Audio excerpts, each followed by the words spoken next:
Henry, you obviously have a love of posters.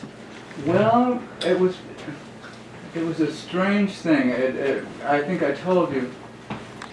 Started out, there was a poster from Massenet's Thais that I was crazy about, and it was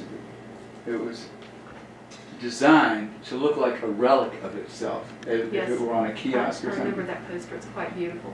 And nobody had it. It was very rare.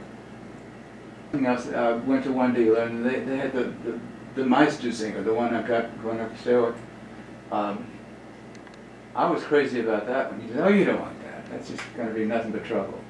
I said, No, I really want it. Nothing but trouble. Well, you know, I told you, I hung it myself initially. And it was late at night. I had just driven back from New York, and it was sitting there, and I thought, I'm going to hang this book. I've been there too. I know what you mean. I'm going to do it. And I did. But I couldn't do that again to save my life. I have no idea quite how I arranged. Well, I guess. Our viewers will see when we go to that Yeah. poster, the feat that you accomplished. But there were a number of posters that I got before I finally got that Thais. And of course I said to myself, well, once I get that, I just won't worry about it anymore. And then about that time, I got turned on to these Italian movie posters. Yes. And I just went bananas. I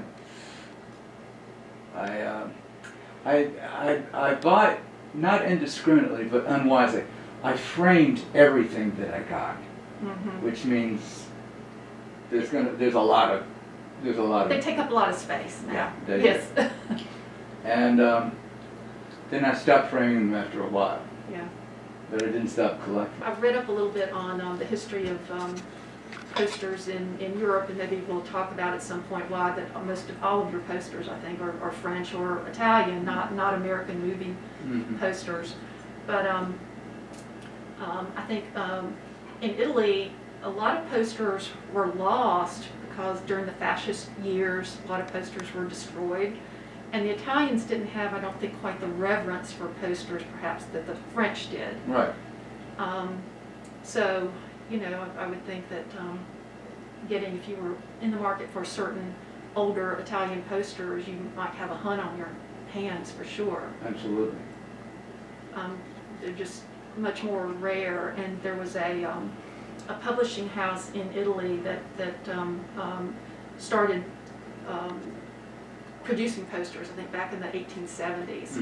And then back in the 1960s, I understand they destroyed a lot of those posters because they were trying to create more warehouse space. So they would save one of each. So if you're trying to find one of those one-offs these days, you definitely have a hunt on your hands. No kidding. Well, yeah, and you know, when you think about it, a lot of these big posters were just made to be, you know, yeah, just on the wall, and what do you call that process where you kind of? Oh, I can't think where. Yeah. Where you wet them down and make them stick to the wall. Right. So they weren't meant to be No. archived at all. No. Or sort of like we did in college. It was up for the year. At the end of the spring semester, those things got ripped down and put in the trash. I mean, that same. A lot of posters show up with the corners ripped off. Yeah. Which you can leave like that, or you can, you know, have a restorer fix it. I have no idea what's going to become of this collection. But they give you joy.